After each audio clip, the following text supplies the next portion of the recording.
I will show you some of my findings about CLS and their algo. You will get a better view on bias, cycles, and entries. I use the cycles to position myself better inside a market maker sell model or buy model. It does not have to be a market maker model. It can be simply a liquidity draw. Also in the PDFs you will find interesting patterns with DTCC. DTCC is known as Depository Trust and Clearing Corporation, which owns several major U.S. financial market utilities. And here we do use it as the credit derivatives cash flow submission window for the next day. So, we know, it must have an impact on the next day's price action. First, when I combine the real Asian range with DTCC, then both ranges should be either closed bullish or bearish. For example, the DTCC window closed bearish, and Asian range closed bullish.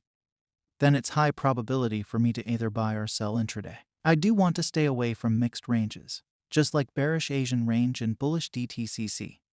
But for that I actually have other rules to call reversals. Let's make it clear. There are two DTCC windows. The first one goes from 2 p.m. to 2:45 p.m. EST, and the second one goes from 8 p.m. to 8:45 p.m. EST. I use both for pattern recognition, but only Asian range and DTCC 8 p.m. to 8:45 p.m. EST for bias. In this picture you see a full week of price action. Monday and Tuesday are quiet days. Wednesday moved higher.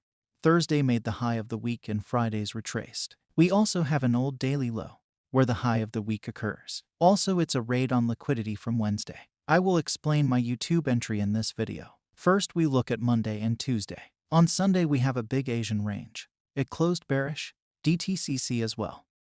But I do want to stay away from Asian ranges like that. Still, the day after closed bearish as well. Then Monday evening, the Asian range closed bullish and DTCC closed bullish too. I do expect a bullish day, or at least a bullish close. I do want to get in below midnight opening price, or below a cycle's opening price. On the left you can see Asian range closed bullish, and DTCC closed bullish too. We look for DTCC opening price and closing price on the 5-minute chart. Then Wednesday evening, Asian range is bearish and DTCC too. I do want to hunt sell setups, as I did in my YouTube video. Also, the old daily low lines up with +1 deviation from Asian range. Also, we have a buy-side liquidity pool above Wednesday's high. First, we want to highlight the cycles, beginning from 2 a.m. EST. My last cycles ends at 9:30 a.m. EST. I only use 5 cycles, because I do use weekly profiles for my cycles. Also note the high and low of every cycle. I also added the DTCC midpoint.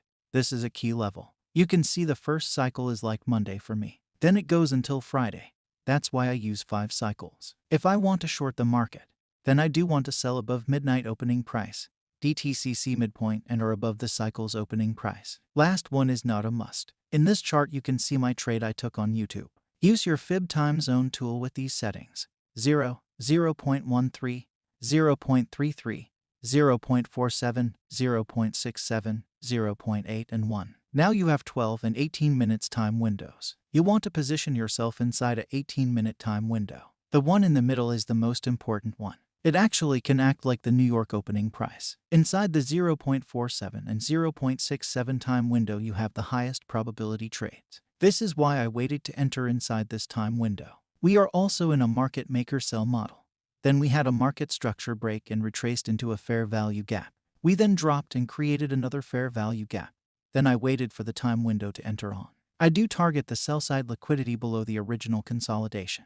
And I did say I want to have a sell-side liquidity raid inside the last time window of this cycle, at earliest, and it happened. This is because of having the 18-minute time window in mind.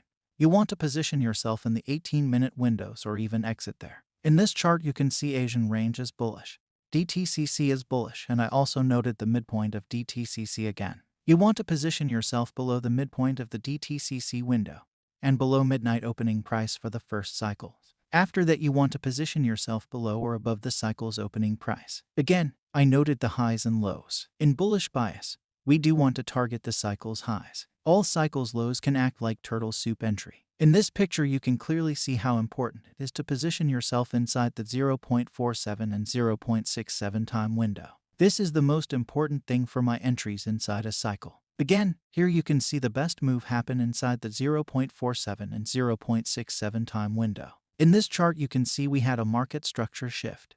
Then again, position yourself inside the 0.47 and 0.67 time window. Same goes for here. Position yourself inside this time window. You then target previous cycle's highs. Also, you can use the 0.47 and 0.67 time window to position yourself on a breaker. Your entry just has to be inside this window to get the highest probability.